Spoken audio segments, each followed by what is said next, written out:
Yeah. And then it would just be. Are we just realizing that we should have lived in the 70s and watched movies back then? Yes, of course. Like, I thought that was obvious. Oh my god, we're hipster. We're born in the wrong time. Yeah, honestly, yes. I hate that. Like not all of my favorite movies, but most of my favorite movies are from the 70s. There's the whole new like cinematic movement that happened in the 70s in America.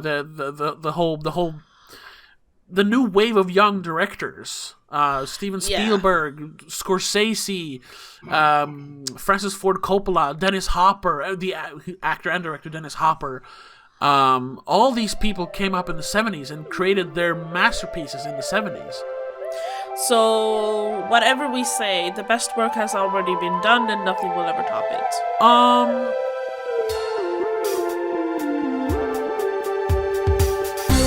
Hello! And welcome back to the Spoilercast, the show we talk about movies and we don't care about spoiling them because it is in the title. I've told you 100 times. Come on. At this point you should know. Anyway, my name is Tobias, and with me as always is my sister and trusted co-host, Rebecca. Hello. Hello. And in today's episode we are talking about the brand spanking new Thai West horror movie, X. Starring, what's her name? Jenna Ortega and Mia Goth and... Brittany Kid Snow. Cudi? Kid Cudi, yeah. And the other others. Guy, who was also a producer, I think. Martin Henderson? No, the Muscudi guy. Muscudi? He was an actor and a producer. Whatever. I thought that was the older guy. Because I recognized him. Either way. It's you've probably seen the trailer. It's a pretty popular trailer. It's been a pretty popular movie so far. It's been out for like a month in America. And it's been doing pretty well so far. But we saw today the Swedish release. And you're listening to this tomorrow, hopefully. So we're recording this in the dead of night as we have come home from our experience. Yes, straight away. Yeah, and this is a movie where I feel we can do some spoilers. We won't spoil everything, but it's a spoiler cast, but when it's a new movie, we try to stay away from too many spoilers. But at the same time, this is pretty straightforward. Yeah. It's a slasher. Like, you know everyone's basically gonna die. Yeah, more you or can't less. really spoil that, so I mean... But we will probably reveal some of the deaths more specifically because we'll discuss them. But like you said, it's the spoiler cast. Should we have a like dedicated spoiler section in the end, or should we just go? Let's just go. I don't think this movie is. I think it's gonna be difficult to talk about it without spoilers, to be honest. Yeah, no, I agree. So let's get into it. Let's start like we always do, and by me asking. What did you think of it? What did you think of X? I thought it was okay. I didn't think it was as groundbreaking as some people are seeing it, I guess. Mm-hmm. Honestly, it was kind of weird. And not in a good way. Okay. Anything in particular? Some of the choices of editing, like how they switched between different scenes, how they chose to have like a split screen all of a sudden. Yeah. Weird. And not to be rude, but the SFX was horrible at points. Really? You thought so? Yeah, the old people makeup was so bad. Huh. Okay. Well, as soon as you saw them, you were like, yeah, that's not an old person. Yeah, well, listen. There has never, in the history of filmmaking, been good old age makeup. It just does not look good. That's why you hire old people instead. Yeah, but I think since there was a reason for it in this movie, I think it was a good choice to do it that way. I guess. I mean, it makes sense. Does it though? It does. Because well, like we said, we just saw it, so it's a bit fresh. Sure. But I had like 40 minutes from the theater, an hour from the theater to home. Gave me time to reflect a little bit, and I found that it actually helps to write down my thoughts Oh yeah, sometimes yes. Yeah, so that's why I now that I do that all the time with Letterboxd, I was able to process my thoughts a little bit more. They're still kind of fresh. And I was kind of like you when we were kind of quiet when we left the theater. We try not to. We try not to say too much to each other since we're recording this. Yes. That's our new thing. We just look at each other like, I want to tell you, but I'm not gonna. I'm saving it for the video. You literally said, like, in English, like, that was a movie when we got up from our seats. And, like, that's a new one. We can't even say what we thought. Just, yeah, that was a movie. Okay.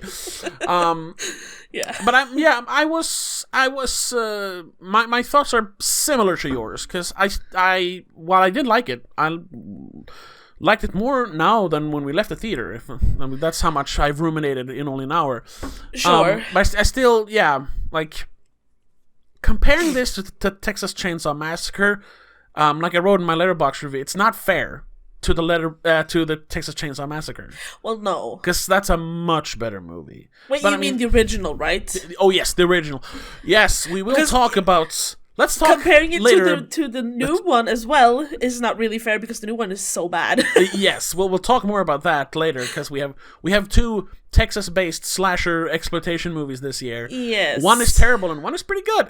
Let's talk differences later. But anyway, my thoughts at first was like, that was it. This is the big movie everyone's talking about. Yeah, but then I started thinking about it, and I think. I mean, this is to use an apt term here because of Jenna Ortega. This was that dreaded elevated horror, which we shouldn't say, but it was because she talks about that in Scream 5. I had time to see like 3 or 4 shorter reviews about it, and people are using that term. Yeah, it's funny because begrudgingly.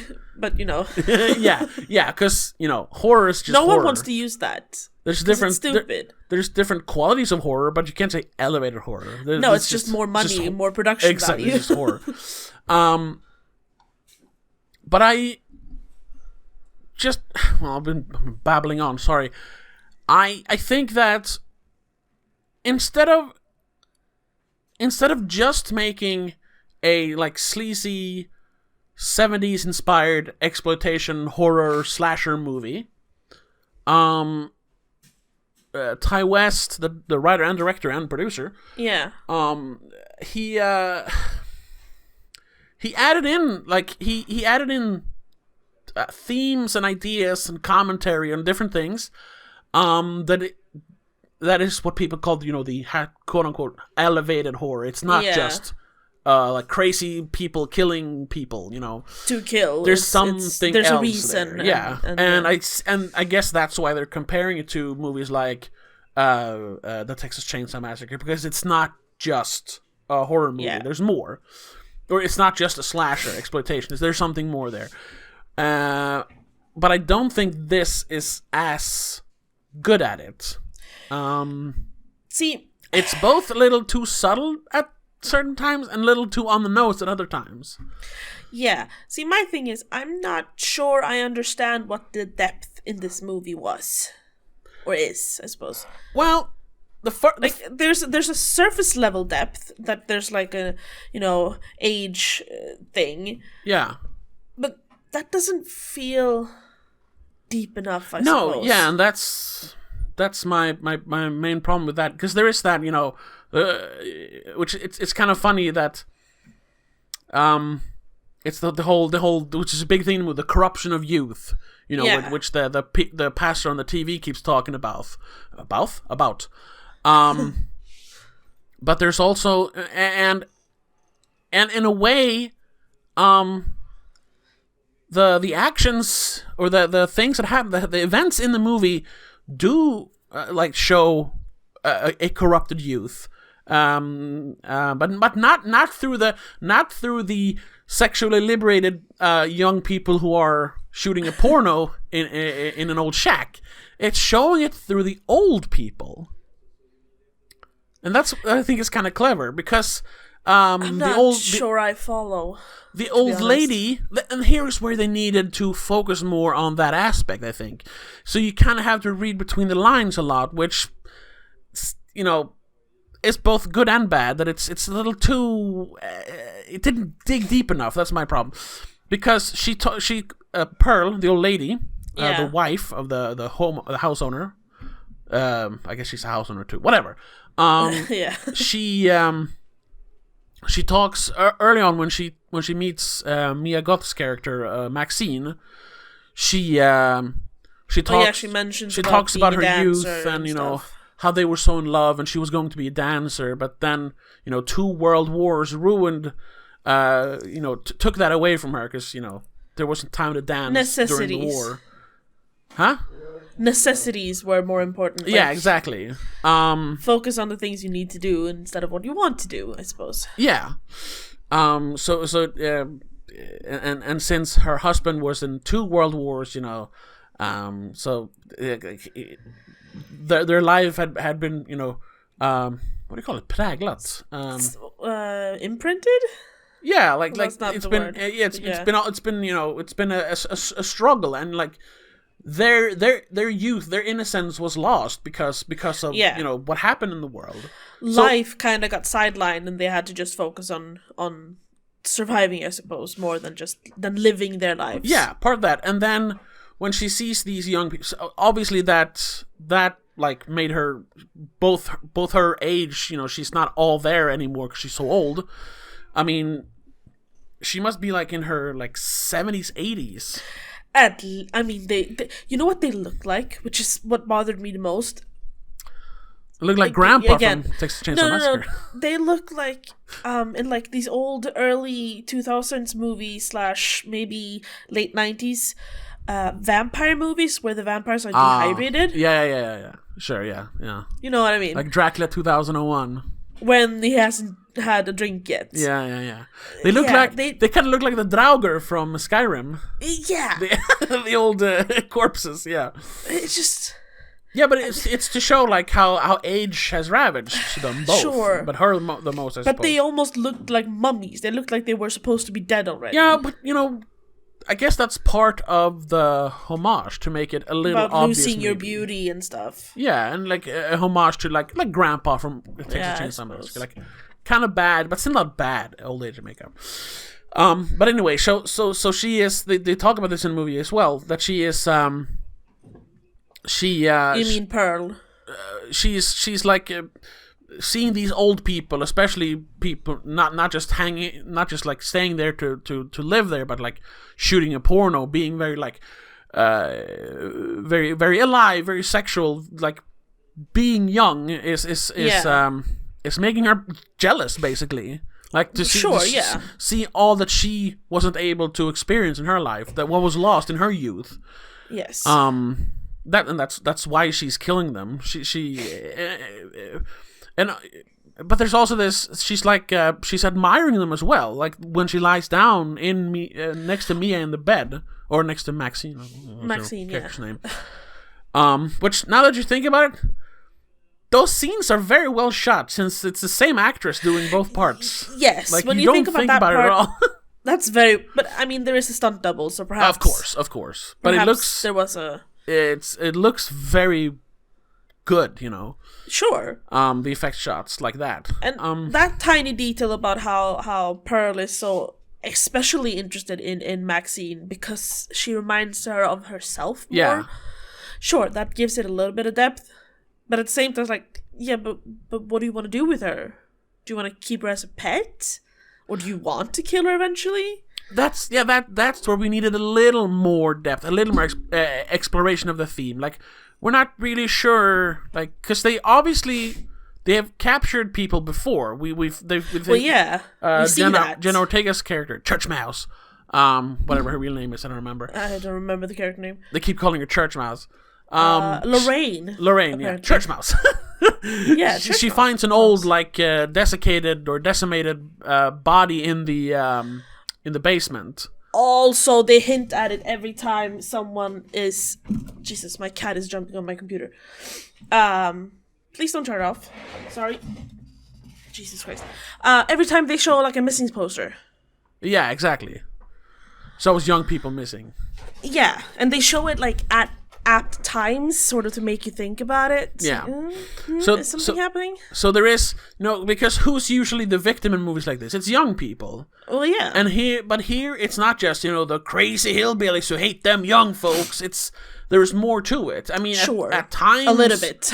At times, Pearl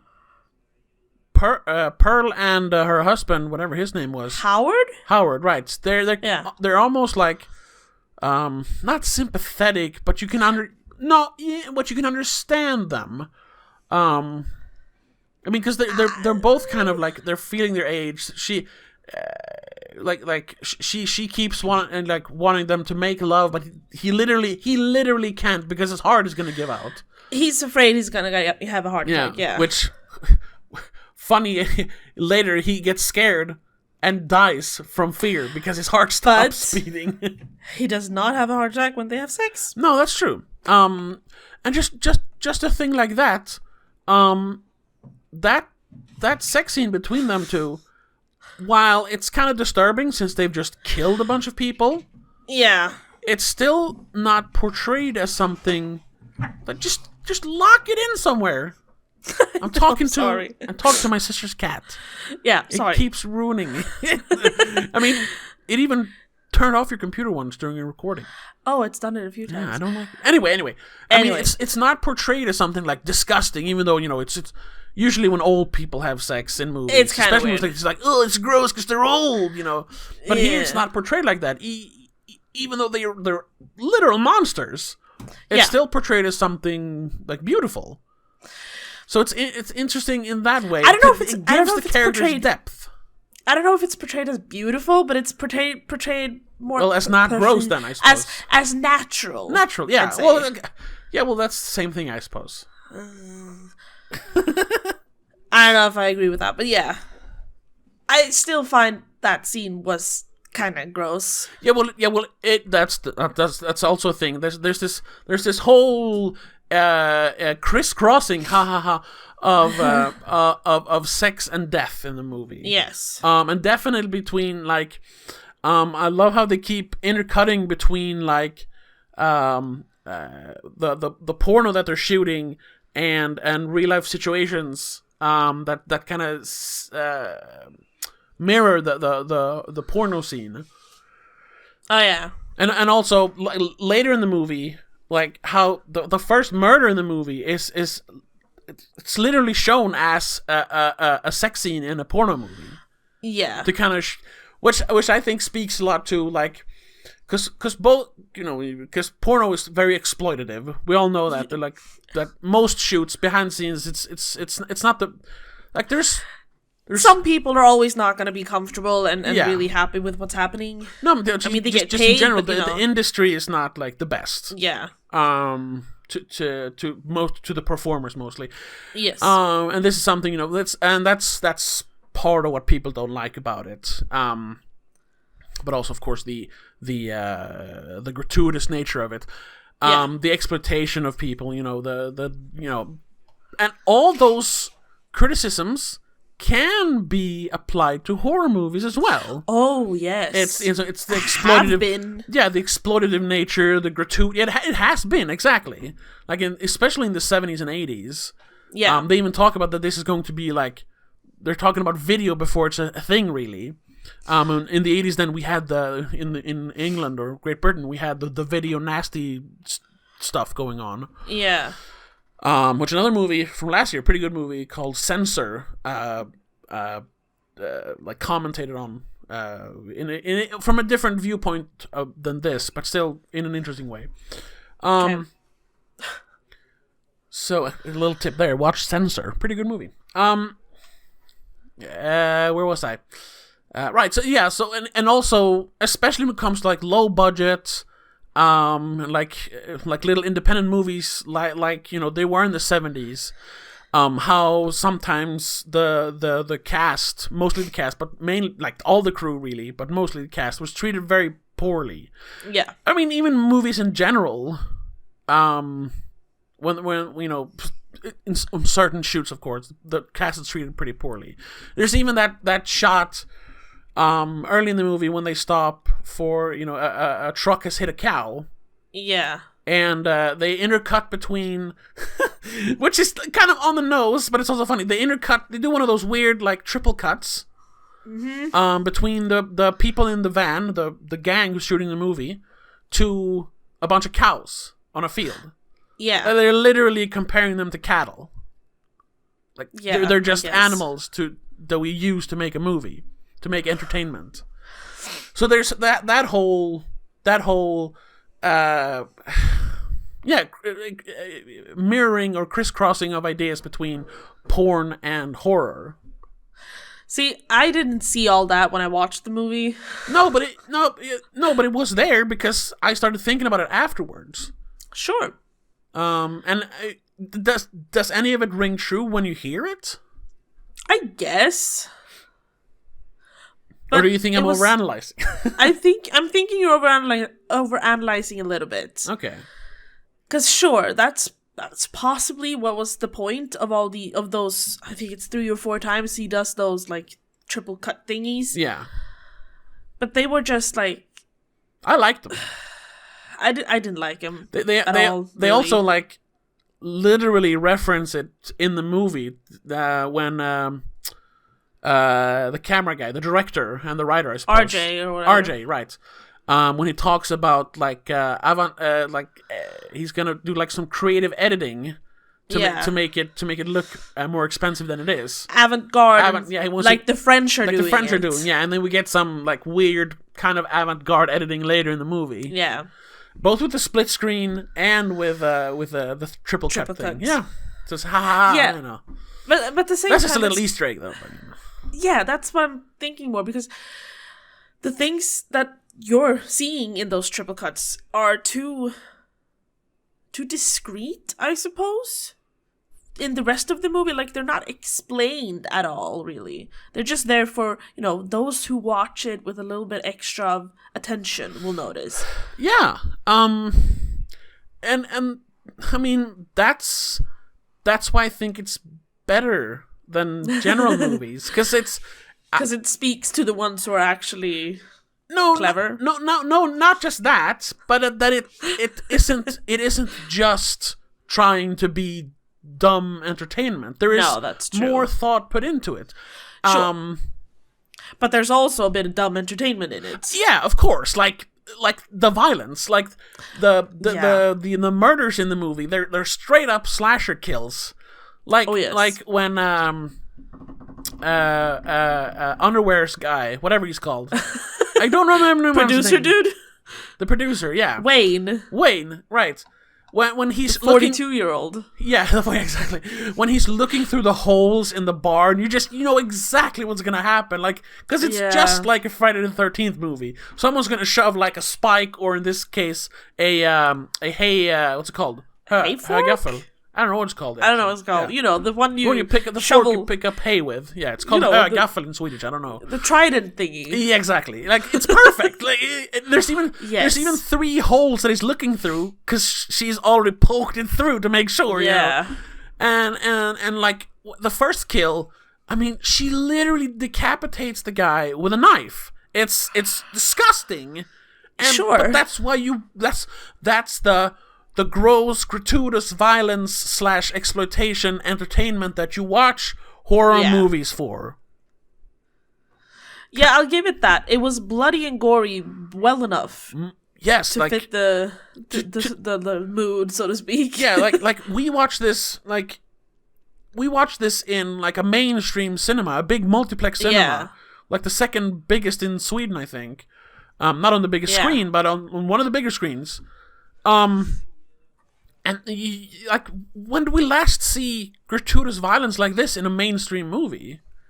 No, we haven't seen that in a while. Yeah, or at least, I guess it's not technically a mainstream movie, but in a mainstream cinema. No. Like, sure. I can't remember. And especially not on a visceral level like this. I guess Hereditary, but that's just like a couple of scenes. Exactly, yeah, it's not the same really, though. No, this is different. Less in your face. Yeah, exactly.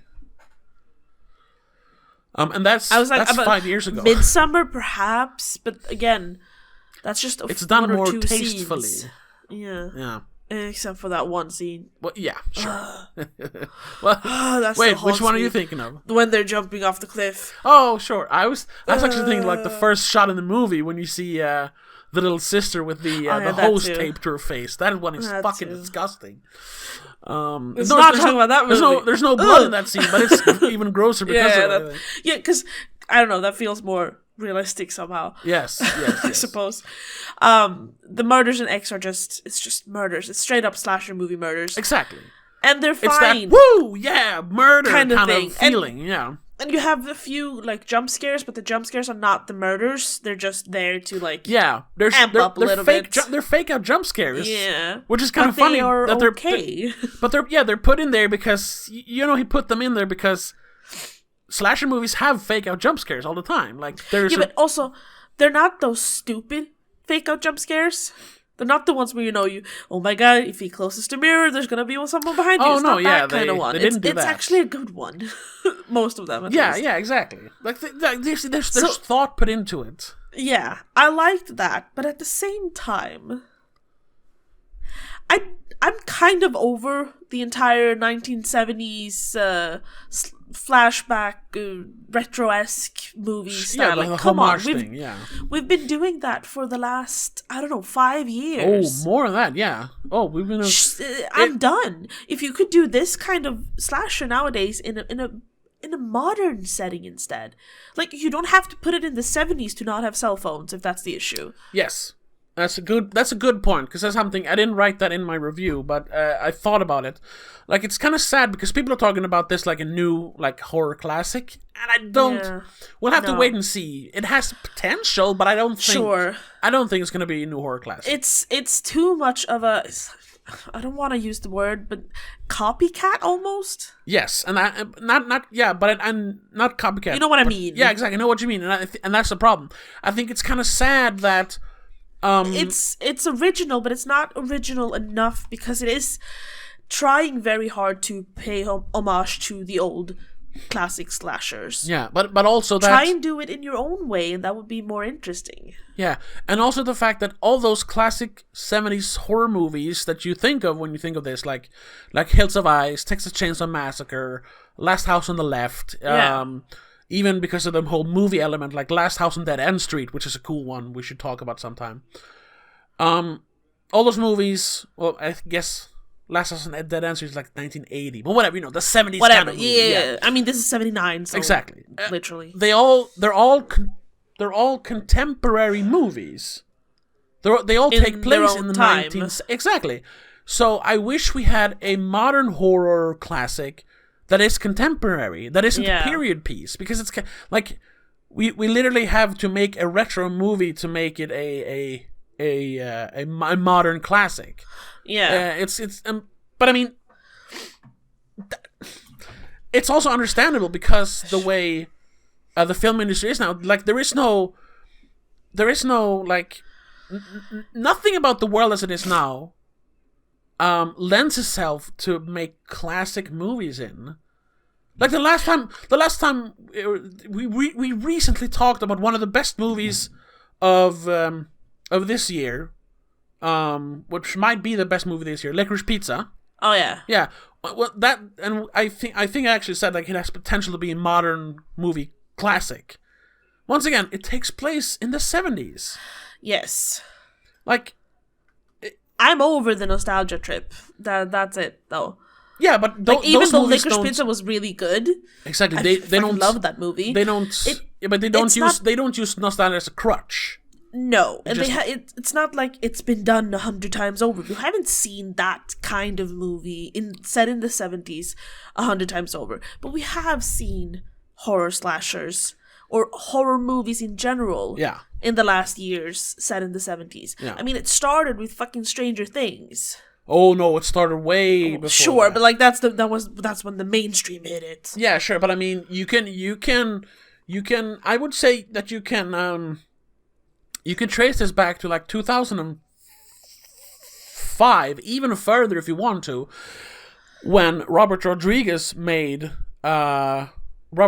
and Quentin Tarantino made Grindhouse. Oh yeah, like I guess. Before that, unless you were like a really like in-depth like genre like freak, you didn't know what exploitation or grindhouse movies were. Nobody talked about those true. old movies. You talked about the classics. You talked about you talked about Texas Chainsaw Massacre. But nobody talked about like the Toolbox Murders or what's it called, like There's Someone Watching You, and like all those gross movies that came in the wake of Texas Chainsaw Massacre.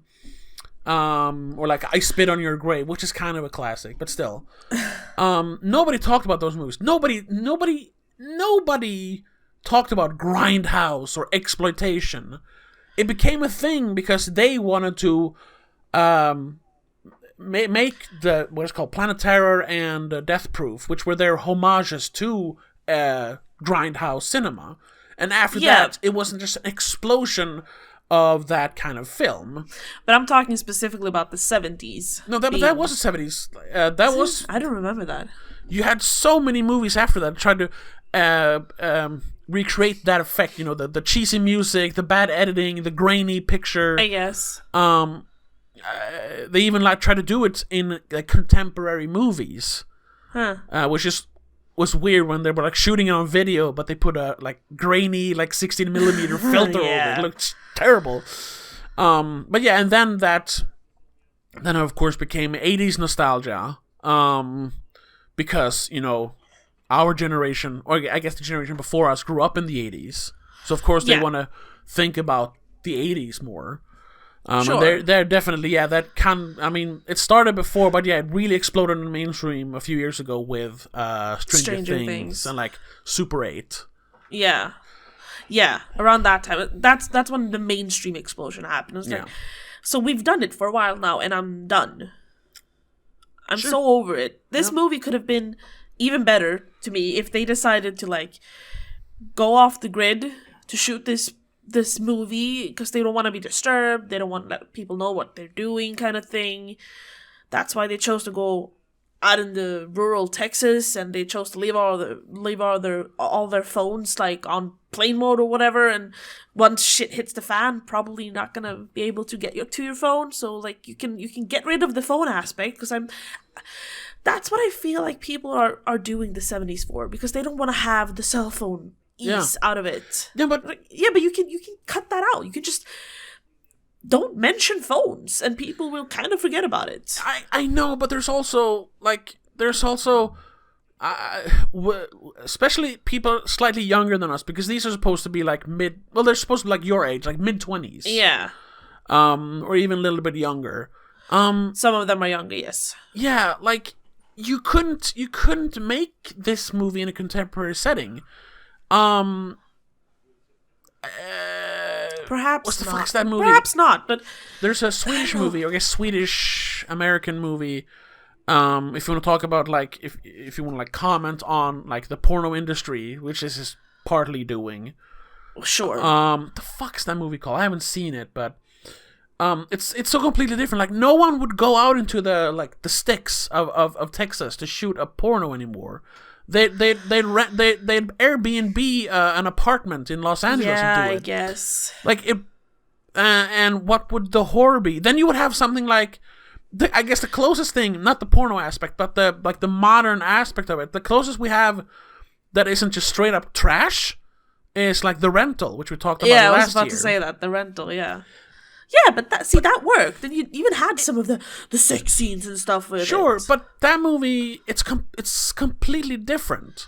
You couldn't. Sure. I don't think you could do this story in a contemporary setting, and I don't think that The Rental will be remembered as fondly as X will, if you know. Honestly, I don't think the problem is the story there. I think it's the production and actors. Because we have future Scream Queen Jenna Ortega in this one.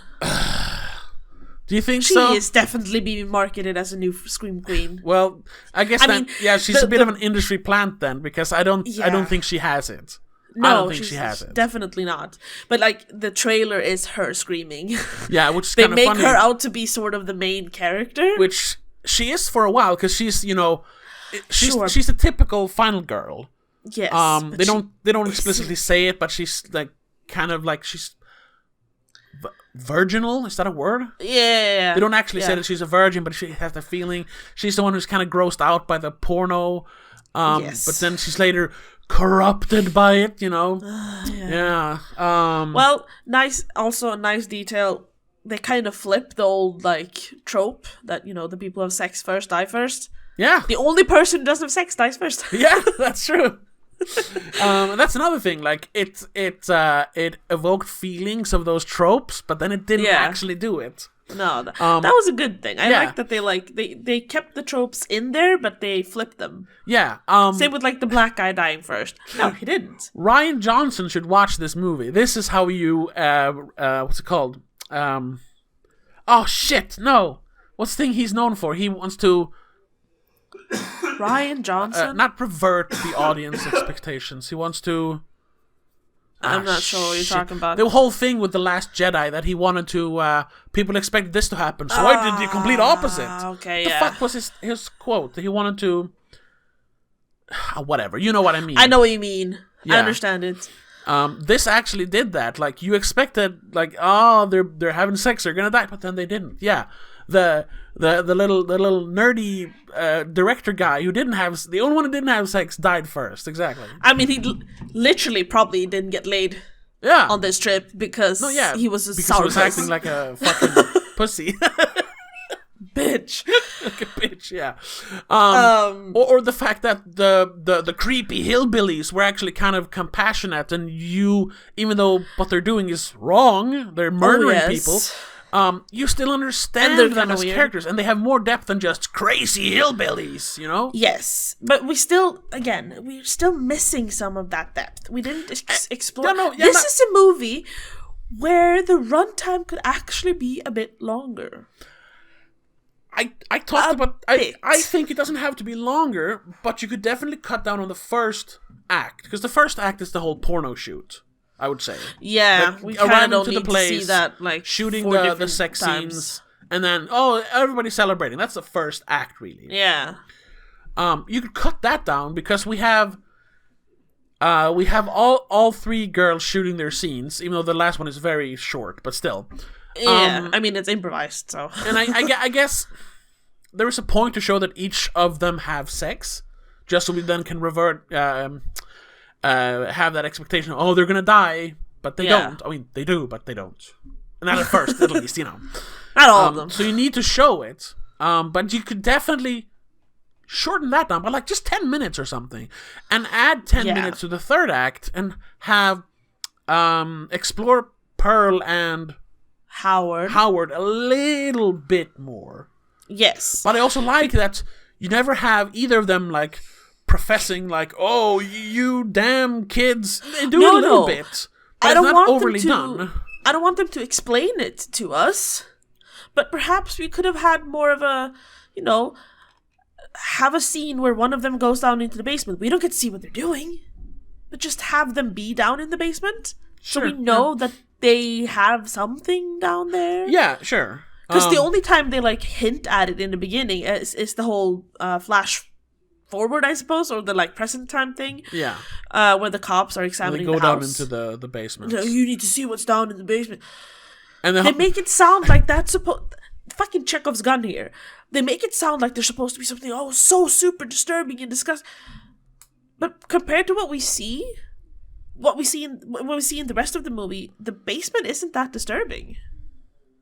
it looks like they left him there to literally starve to death while being hung up by his hands. But like feeding people to alligators and shooting their faces off with shotguns looks just as terrible. Yeah, but it's the implications that he died slowly. I think there's even the implication that Pearl raped him because he had his pants down. But I don't know. In ways that's more horrible. Yeah, it is more horrible, but it's not implicated. It's not implied clearly enough. It's just such a like. Is it though? Is that what they're meaning though? I know. That's what I'm talking about. Like bit more. All the little building blocks to make a great classic horror movie or a future classic. It's there. It's just not enough. It's missing a little bit. It doesn't quite reach the modern classic finish line. No. But I think it does a much better job than most other contemporary horror movies. Like, sure, compare this to another horror movie that we both like, that is pretty new. Like compare this to last year, The Conjuring 3, The Devil Made Me Do It. Like, yeah. That was a good movie, but, I mean, this is much better written.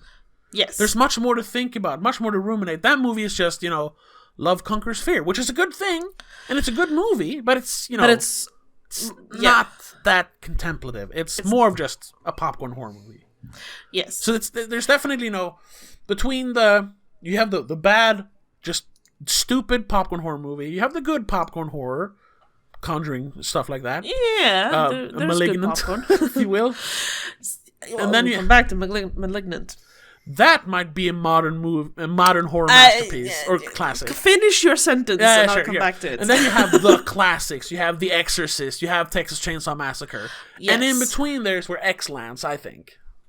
Sure. It's funny you mentioned Malignant. Yeah. Because my first thought watching this movie was like, well, this shit's weirder than Malignant. No, it's not. No, it's not. But it's not. Like at the moment, I was like, okay, why the fuck do we have a bunch of young people dressed up as old people here? Is that a thing? Like, is this young people dressing up as old people to kill others, or are they actually old? That was my first thought. It's like, is this a ruse? Yeah, I gotta fucking with us. I gotta ask because I haven't looked that up. I guess I could just look at IMDb. But was Howard played by a young guy as well? No, he wasn't. Right? He is played by Stephen Uri, I think is how you pronounce it, and he is pretty old. Not that old. But they still used old age makeup on him. But yeah. He's older.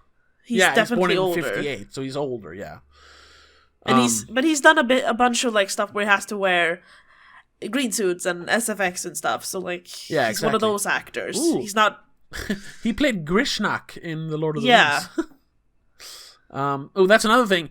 I don't have that confirmed, but I heard someone mention it. Do you know that Weta, the people who made all the effects for the Lord of the Rings movies, made all the makeup stuff for this movie? That's also why I think you can't really say that it's bad, because I don't think they would make bad makeup effects. No, I think it's. That's why I think it's deliberately looking a little shoddy, I think. Yeah. To kind of mimic the 70s style.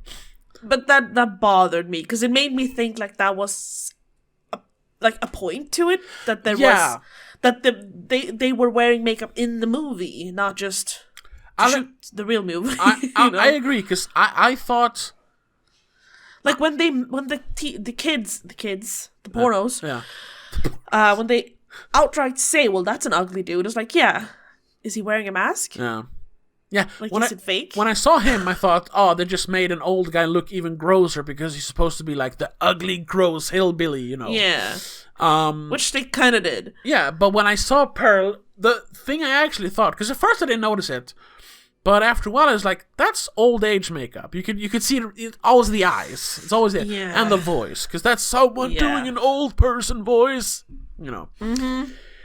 So then my mind started like going like, is this gonna be like she feeds on the blood of the young or something? Yeah, because they look like dehydrated fucking that would have been silly.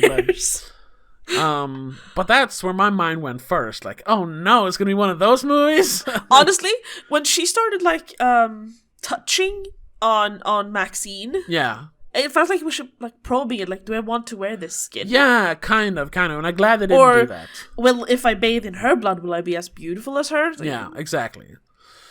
This could have gone so many weird ways. Luckily, it didn't. It didn't, because then it would be silly. Which this movie is not silly.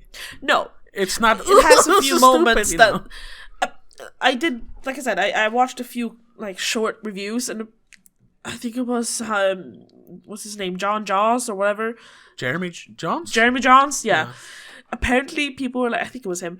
People were like snickering as they were watching it because they thought it was silly.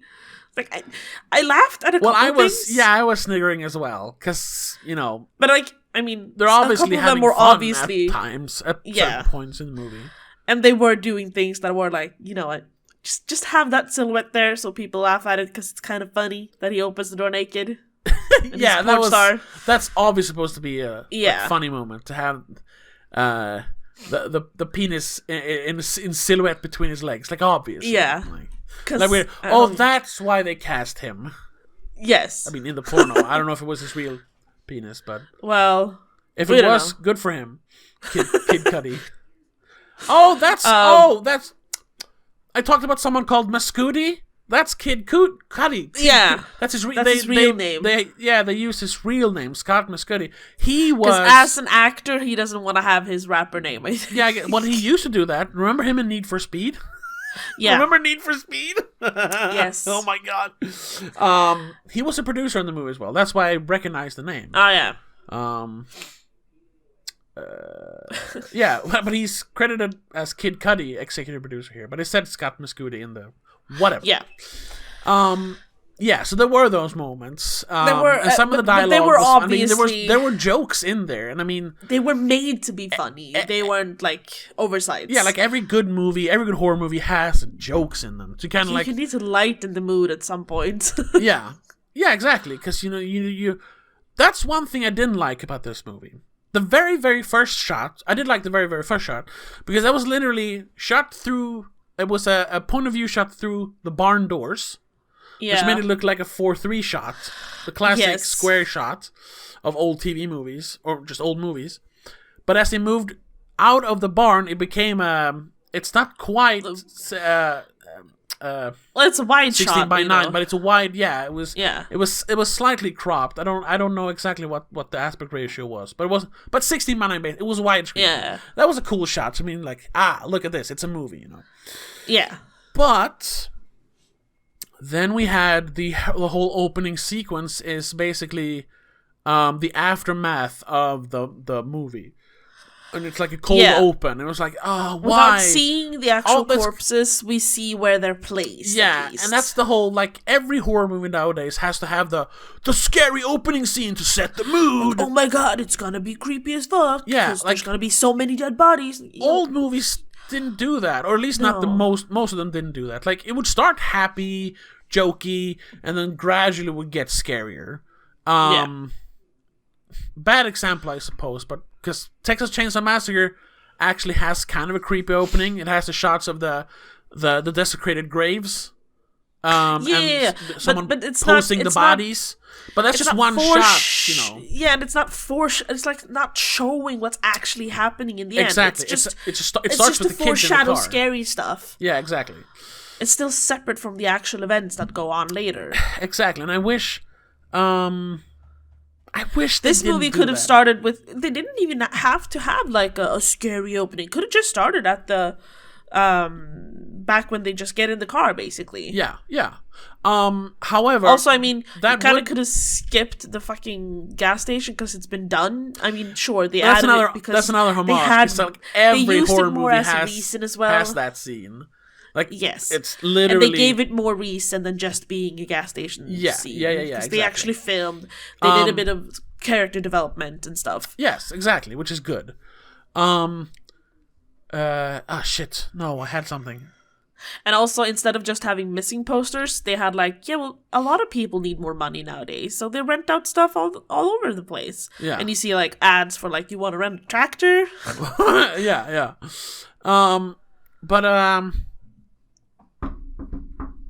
Oh, I had something. Fuck. You lost your train of thought. I lost my train of thought. Damn it. What was it? This is the problem. I've been thinking about that. Like how before I used to make a bunch of like video reviews and video essays on this channel. Now I just do the podcasts because it's a much easier way to just get my thoughts out about a movie or some subject matter. But at times, since I'm not writing my ideas down, I forget them. Like, damn it. Well, yeah. If I was writing a script, I would have just had it now. But anyway, oh, right. Oh, yes, I got it. Jesus Christ. If we didn't have that opening shot with the cops, it would diminish the effect of the final shot in the movie when the cops find the camera. Do we need to have the final shot? Oh, yes, we did. I think it should have ended with her driving off in the car. No, Texas Chainsaw. No. The sheriff saying, probably one fucked up horror movie. It's the best ending line I've heard in a while. No, because it's too like meta. He's literally almost. looking into the camera like, this one fucked up horror movie. Yeah, I don't like that. He's breaking. No, the I thought it wall. was so funny. It was so stupid. funny. Honestly, I thought the whole cop thing could have been cut completely. No, all of it. No. That was such a good ending. That's time they could have given to Pearl and Howard instead. I guess, but because we get so little on their relationship and their we get a little bit of her, obviously, because she explains a lot of it to Maxine. Yeah. And then we get a little bit of her asking for it from Howard, but he's just no and walks away. That's all we get from him. I want to know more about him. Is he supporting her? Sure, he is kind of supporting her. Because in they've been in love for so long. I suppose. But I want to know why they're killing. More specifically. Well, it's because she's crazy. That's also something that I did not. This is not me figuring that out. But someone said that this is it's an homage to a subgenre called psycho-biddy, which is a genre of horror movies about old ladies killing young people. Oh, okay. Which I guess is did not know that existed. Exactly, I'd never heard that name, psycho-biddy, but it's a thing someone mentioned. And there are a bunch of those movies. But I never thought of them as a specific genre of movie. I suppose. And that's why some people mentioned that this movie kind of references and homages Psycho, because the old lady, even though that's a man posing as his old mother, but still, he's possessed kind of, right. The whole Psycho thing. Yeah. I've never actually seen it properly. I've seen bits and pieces. Okay. Well, that he's literally Oh yeah. Not literally, but the spirit of his mother is possessing him. He thinks. That's why he dresses as an old lady and kills young people, happy, youthful people. It's, You know what that sounds like? Isn't it in the first or second Insidious where there's an old guy dressed up in his mother's black dresses? At first we just think it's a random ghost haunting random old mother that's just mad at her kid. It turns out it's a serial killer in the second movie. Yeah, that's an homage to Psycho-biddy. Yeah. So there's also an homage. There's a movie called Crazy Fat Ethel 2, which is also just literally about a crazy fat old lady killing people. There are those kind of movies. Is Ma one of those movies? I haven't seen Ma yet. That would be a modern Psycho-biddy, because she's an older lady who ooh, I want to hang with the hip kids, but really I hate them because they're so young and happy, so I'm going to kill them. Yeah, that's what it is. Yeah, Ma is a Psycho-biddy movie. I guess it's more a curse movie, but there's that part as well. Drag Me to Hell, the old gypsy lady who puts a curse on her. Yeah. It's got a bit more flair though than just it's old lady killing people. It's an exorcism curse movie as well as Psycho-biddy, I suppose. That's an homage as well. Which I can appreciate, even though I didn't really fully realize that at first. See, that's trying to circle back to the movie, because what this movie has made us do is talk more about other movies than the actual movie. It's made us talk about the references it's making, what it's the homages to other movies. Yeah, and that's the likening and other stuff. We're not talking about the movie X anymore. Well, and I think that's where it loses it. It's so much trying to not represent, but giving homage to other older movies and showing so many other tropes that we've seen in other movies that but what's X then? No, but I think I'll bring up. I'll keep plugging my Letterboxd. You see, I agree with you, but I wrote it like this. Hold on. Ads. Oh, here we go. I wrote the one downside about Letterboxd is all the fucking ads. Yes, I know. I just fucking pay for the paid one, but I don't want to pay money. Anyway, yeah, I wrote about that as well. Here, yeah, the kind of last part of it is I also feel that a lot of potential was lost in the mix. As a character study and commentary on sex/death, exploitation, and entertainment, I wish Ty West had dug a little deeper. Maybe, like I mentioned, maybe cut down the first act a little and extend the third one. Because what the fuck? Yeah, that it what? Dinner? Oh, here it is. Sorry. It's a well-crafted, beautiful horror movie that pays homage to Texas Chainsaw Massacre and other 70s exploitation in general. It perfectly captures the style and feeling without losing its own identity. I still think it's its own movie. It's not just references. It is, obviously. It's not. But I'm saying, like, when we talk about it, a lot of what we're talking about is the references. Yeah, but it's because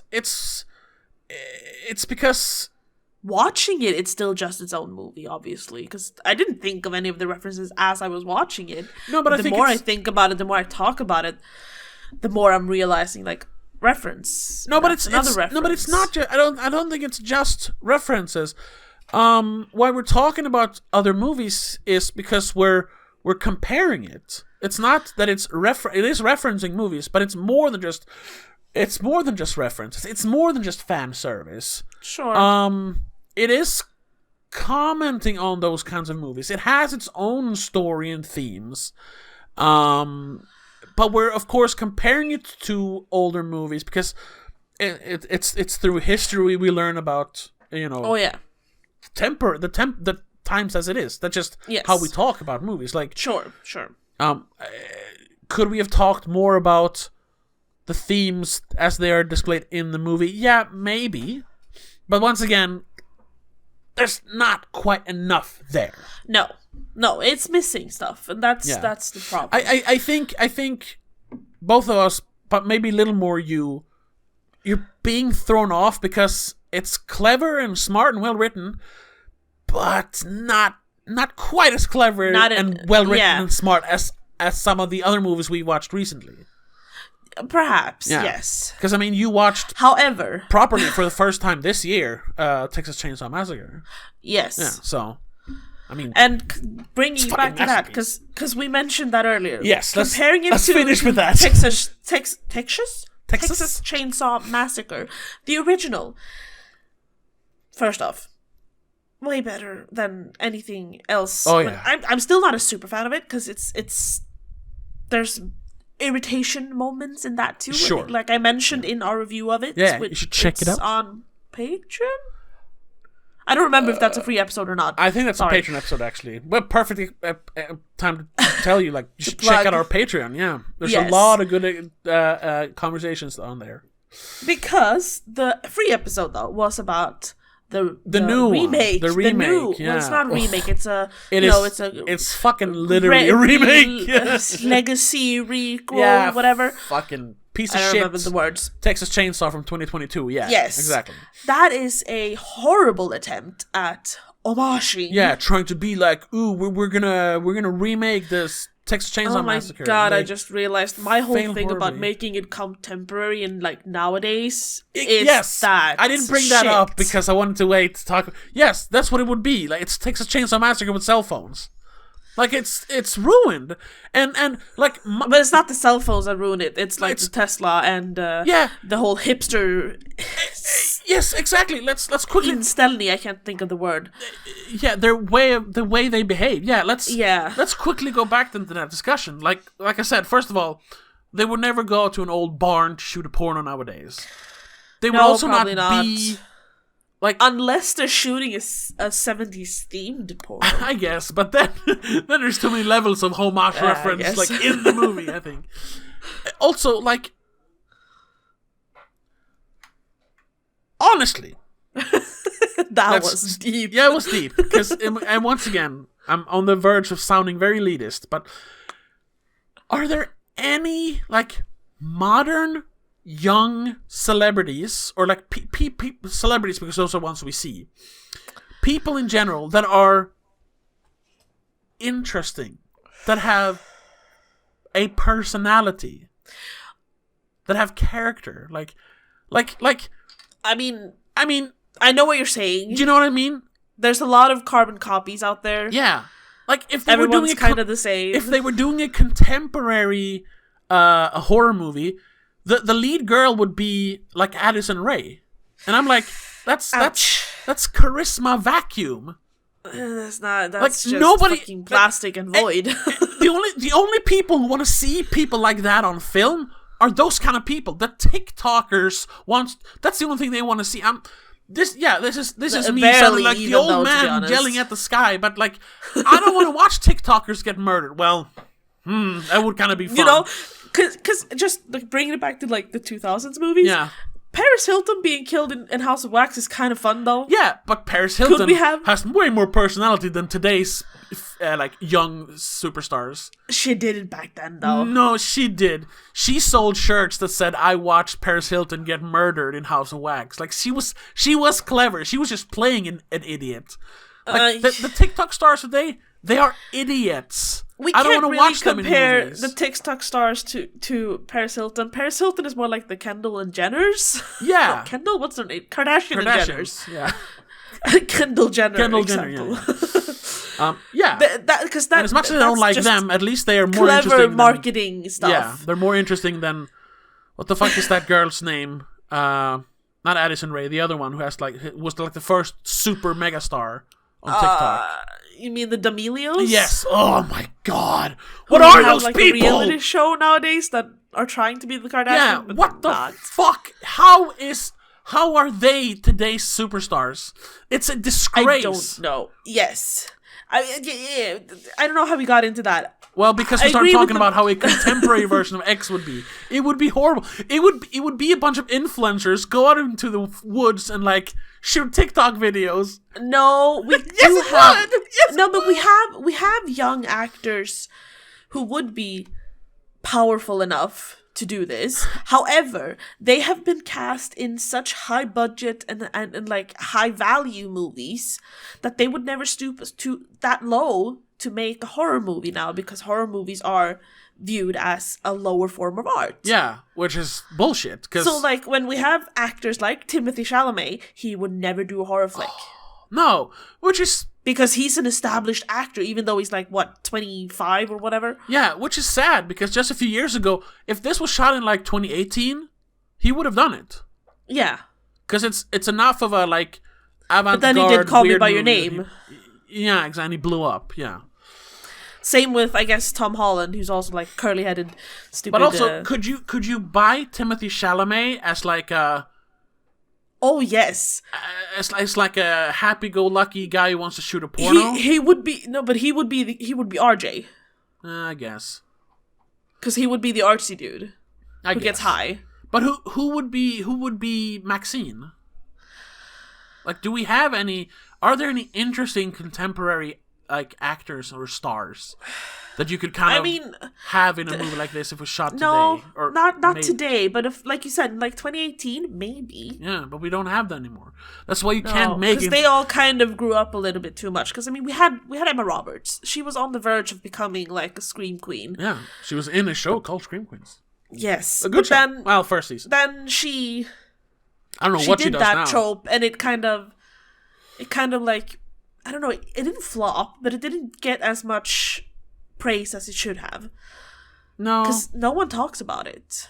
No, but it was also because it was kind of ironic and silly. Yeah, I suppose. Which was fun, but it wasn't this. No. I mean, she did try as well in the Scream movie, obviously. Sure, yeah. Which, again, it didn't really get what it should have. It kind of disappeared. Yeah, which is sad, because Scream 4 is a good movie. Yeah. But I think Scream 4 is the thing we needed. Like, when we got Scream 4, we could have had those kinds of actors do a movie like X back then, and it would have worked. But we don't have those actors, because even the young actors, they don't play young people anymore. Yeah. Except for Tom Holland being fucking Spider-Man. But also, like, just not just thinking about the actors, like, but I'm thinking, like, of the characters.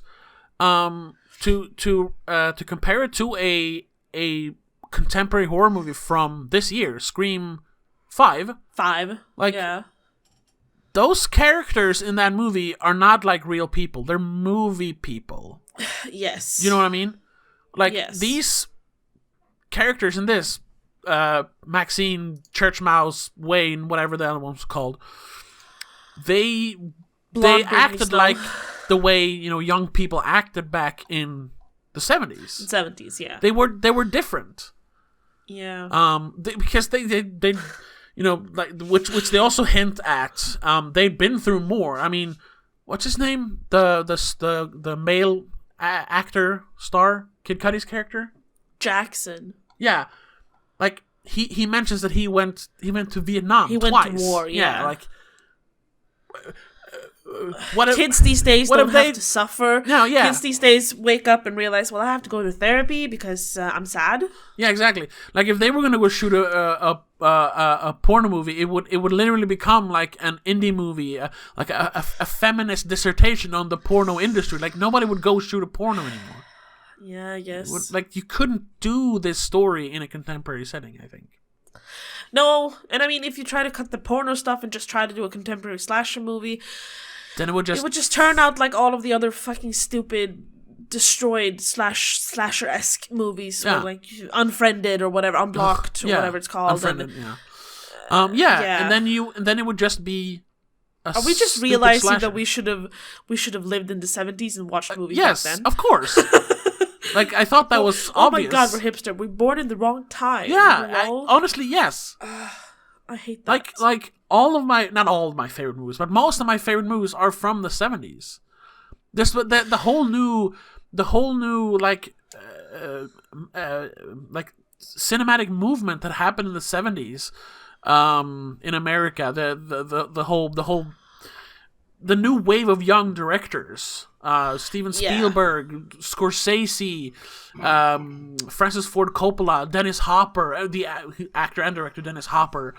All these people came up in the 70s and created their masterpieces in the 70s. So, whatever we say, the best work has already been done and nothing will ever top it. I'd say there are definitely movies made today that are as good.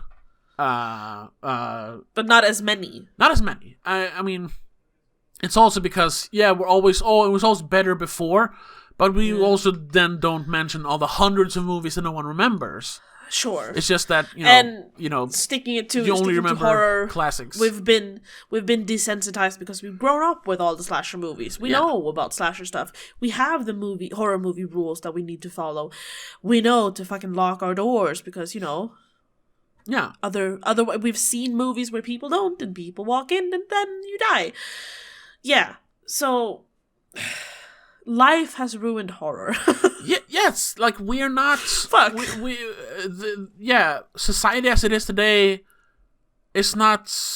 It's not horror. It's not monsters under your bed. No, it's different. It's I suppose political. It's everything. It was back then as well, but now it's so because of the internet, because everyone's connected all the time. Yes, it's much more political.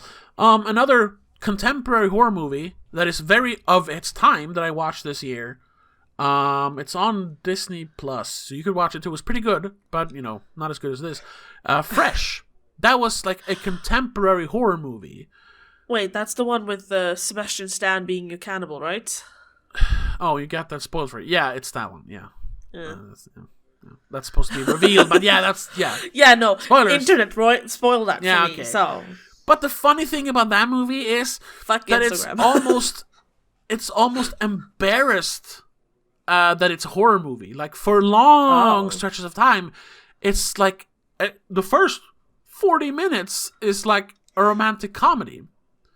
Then it's a little bit of horror. Then it becomes this meta thing where it's like, oh, it's the horrors of dating, but it's not really a horror movie. Yeah. And there's horror themes to it, but it's not scary at all. I mean, you're laughing, they're having fun. Even though he's cutting pieces off of her, it's weird. And then it ends. They eat each other? and then it ends with this like this big fucking men ending as a joke almost. It's not that like obvious. Like it's not one of those annoying feminist movies. It does the whole feminist angle, thing pretty well. But the problem is that it's not scary. It's a horror movie it's not scary ever. And I guess I'm the wrong demographic since I'm a guy. But still, like, it's not a horror movie. So contemporary horror movies are not horror movies. Horror isn't a thing anymore. No, I think we've said that a few times when we talk about horror movies. Horror is not a thing anymore because we're desensitized. Yeah, no, by not just that. Society and internet, and like we've seen it all. Like like the horror nowadays is like depression and like the economy and like I said, the monster under the bed is not a problem anymore. No, exactly. We prefer that one to our sleep paralysis demons. Yeah, exactly. So that's our roundabout way to explain why I think X kind of had to be a 70s movie. Yes. An hour-long discussion on why we had to see this be set in the 70s. Yeah. But I think to sum it up, I really enjoyed this, and talking about it makes me appreciate it more. It's still not up there. I wouldn't call it a modern classic yet. No. Maybe in the future, if we keep thinking about it, maybe it will like attain that status. But as it is right now, no. I'm pretty sure I'm not gonna keep thinking about it, to be honest. I'm less impressed of it than you are, and like looking at like the Metascore and stuff, I'm like, I don't get why it got a 79. No, that's a little high. I mean, people are being like, oh, but it's so deep and good. They're pretentious douchebags trying to like rile it up because it's Ty West and it has these like cool cuts and stuff. Shut up. That's also kind of funny. That's kind of funny. People talking about like Ty West as this like great actor or great director. What has he done that's so great? He hasn't done that much great stuff. He made Cabin Fever 2, which is not a good movie. He made The Innkeepers, which I've heard is good. I actually haven't seen that one. He made that weird movie, he made In the Valley of Violence. I actually want to see that one. But either way, he made that weird like found footage, The Sacrament, which is like a found footage movie about a death cult or suicide cult. Oh, yeah. Which is interesting, but it's not good. And he's never really made like anything amazing, But I think they're artificially pumping this movie up a little bit and like saying that he's this great horror director when he's not a terrible horror director. But before this, nobody really said like, "Ooh, a new Ty West movie." So I think this is... how people are saying it now, they're like, oh my god, I saw the trailer and I saw that it's a Ty West movie, so I had to see it. It's like, yeah, and I'm not buying what that. What made you want to see another Ty West movie? The only thing that he has that really like made him like a name, I suppose, is The House of the Devil, which I haven't seen, so I shouldn't say anything. It's just the movies that I've seen that he made. He made a segment of VHS 2, I think, and like I said, The Sacrament and... Cabin Fever 2, like they're not great movies. You know what? I just realized I remembered a contemporary horror movie that actually is good. Oh? The Empty Man. Oh yeah, that's true. That should be a modern classic, or should get the classic stamp later in life. Yeah, but it's not appreciated enough to. No, it was kind of because it was lost in the whole Disney 20th Century Fox shuffle. Yeah, unfortunately. That's the one people should watch. That's better than this one, definitely. Yes, so I'm gonna end my review on. Definitely go see X, but after that, go watch The Empty Man. Sure, yeah, and you can listen to our commentary track, which is on YouTube, and I guess on this podcast as well. Our commentary / reaction track, because we hadn't seen it at the time. And I would say it's definitely worth a watch if you're into movies, because it's not just a silly slasher movie. There's more to it. No, it's not up there with the greats, but it's just below it, I think. it's giving it a good go. Yeah, like I would say 7 out of 10. So not quite that 79, almost 80, but solid 7 out of 10. I'm more like a 5.5, 6. And to be honest, I am definitely looking forward to the prequel, Pearl. I am not. Because then they're gonna explore the character. I don't think that's gonna be a horror movie. Yeah, but you shouldn't have to have a prequel to be able to do that. And that fucking bothers me. That might be a problem as well. That he felt that there was more to the character, so he wanted to shoot a separate movie for her. But rather they have a little bit of that in this, of course. It's what I'm thinking, at least. Unless he had the plan for Pearl first, but realized that X would sell better. I don't think that is the... No, I mean, based on what you said, it's probably not the case. I think it's like an idea he got while filming this, that he wanted to do a prequel. I think, at least. Yeah. He might have had the idea at first, but that's not how they're portraying it in the tabloids, so to speak. You know what? We'll see when we see the movie. Exactly, because it's coming out this year, so hopefully we can see it. We're most likely going to see it, so... Yeah. But anyway, whatever that is. That's our discussion about X. Please, if you've seen it... We usually don't say that. Leave your thoughts and comments. If you're watching this on YouTube, you can leave comments. If you're listening to it, tweet at us. Tweet at us. Comment on the Insta post. Yeah, there's a link tree down below, wherever you're listening to this. And also, of course, if you want to support us even further and listen to more episodes, exclusive episodes, check us out on patreon.com/don'tmakeascene. It's in the link tree as well. Yes. And we'll see you for the next free episode when we're going to talk about Robert Eggers' new movie, The Northman. Oh, yes. And if you're a patron, you can hear us talk about another 70s porno inspired movie, Boogie Nights. PTA's Boogie Nights. Boogie Nights, yes. We're continuing our PTA journey that we started a little this bit year. at least. But that's going to have to be it. But yes. Thank you so much for listening, and we'll see you in the next one. But until then, have a good one. Bye. The Spoilercast is part of Please Don't Make a Scene. It's hosted by Tobias and Rebecca Widén, produced by Tobias Widén. Executive producer is Annika Widén. Direction and sound editing by Tobias Widén. A big thank you to all our supporters over on Patreon for keeping this show going. Rasmus Jonsson, Laura Kinney, Mom and Dad.